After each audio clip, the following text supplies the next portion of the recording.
एक बार फिर से स्वागत है। आज हम लोग बात करने वाले हैं प्लैंक के क्वांटम थ्योरी के बारे में और ब्लैक बॉडी रेडिएशन के बारे में।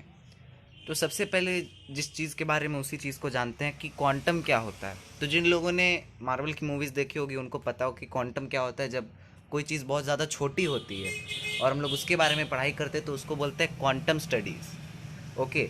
और इसीलिए फिज़िक्स में या फिर केमिस्ट्री में जब हम लोग एटम्स की पढ़ाई करते हैं जो कि बहुत छोटी होती हैं, उस चीज़ को हम लोग क्या बोलते हैं? क्वांटम। ओके। तो अब शुरू करते हैं कि क्वांटम थ्योरी है क्या। तो क्वांटम थ्योरी के पहले इलेक्ट्रोमैग्नेटिक रेडिएशन की थ्योरी दी गई थी, है ना।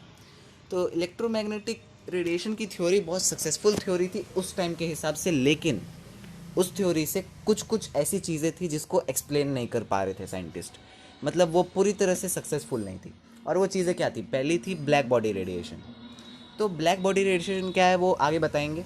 दूसरा है फोटो इलेक्ट्रिक इफेक्ट। तीसरा है टेम्परेचर की जो वेरिएशन होती थी। और चौथा है हाइड्रोजन का स्पेक्ट्रा।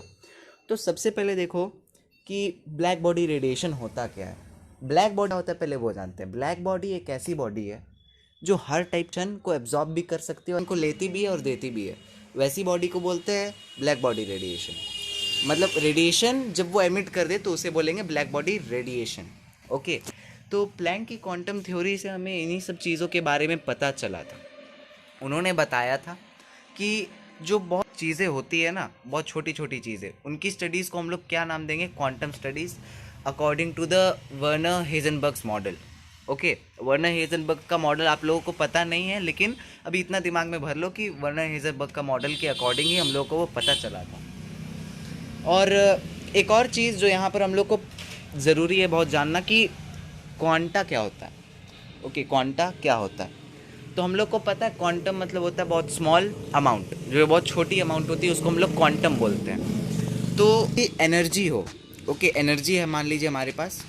एनर्जी को हम लोग नाप सकते हैं जूल में, लेकिन जब एनर्जी बहुत कम अमाउंट में हो तो हम लोग उसको नापेंगे कैसे, है ना। तो कम अमाउंट में जब हमारे पास एनर्जी होती है तो हम लोग उसको बोलते हैं क्वांटा।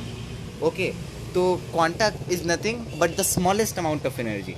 तो प्लैंक ने अपने क्वांटम थ्योरी में बस यही बताई थी बातें कि ब्लैक बॉडी रेडिएशन के बारे में, और एक और चीज़ कि जो चीज़ें रेडिएशन एमिट करती हैं, एब्जॉर्ब करती हैं, वो कंटिन्यूसली नहीं करती है, पैकेट्स में करती है। पैकेट्स में मतलब छोटे छोटे अमाउंट में, एक ही बार थोड़ा थोड़ा रुक रुक के एमिट करती है।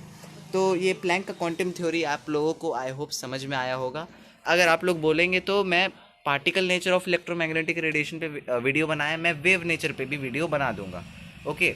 तो आई होप आप लोगों को वीडियो पसंद आई होगी। पसंद आई हो तो लाइक कर देना, चैनल को सब्सक्राइब कर देना और बेल नोटिफिकेशन को ऑन कर देना, ताकि आप लोग को वीडियो लॉन्च होते के साथ ही आपके पास पहुंच जाए। Thank you.